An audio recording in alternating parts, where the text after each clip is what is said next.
For the second day in a row, a federal district court judge has blocked U.S.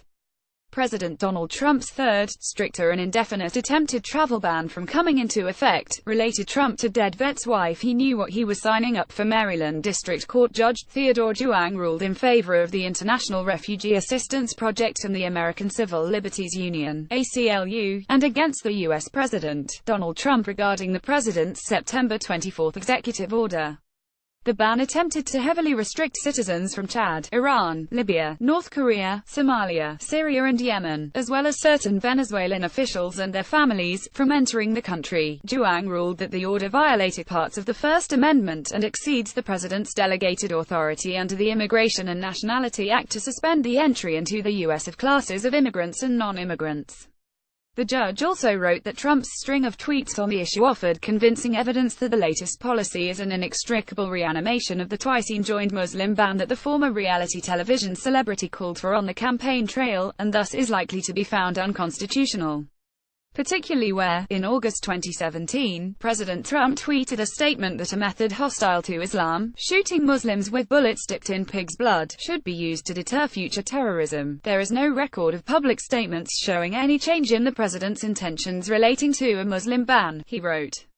The judge was also unmoved by the administration's defense, insisting that no unconstitutional motives lay behind the consecutive Muslim bans because, during Trump's visit to Saudi Arabia earlier this year, he made various positive statements about Islam.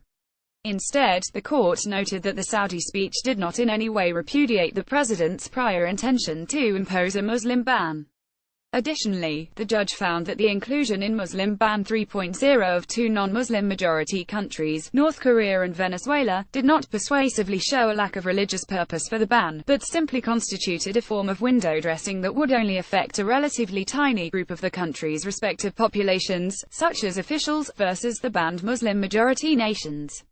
Chang's injunction is more strict than yesterday's Hawaii ruling against the executive order banning entry only to those who can't demonstrate a credible claim of a bona fide relationship with a person or entity in the United States, much like the Supreme Court ruled in June on Trump's second ban. The administration claims the travel restrictions are necessary for U.S. national security. Chuang responded in his ruling that, to the extent that the government might have provided additional evidence to establish that national security is now the primary purpose for the travel ban, it has not done so. The ruling only applies to Chad, Iran, Libya, Somalia, Syria and Yemen. U.S. officials can still ban entry into the U.S. by certain citizens from North Korea and Venezuela.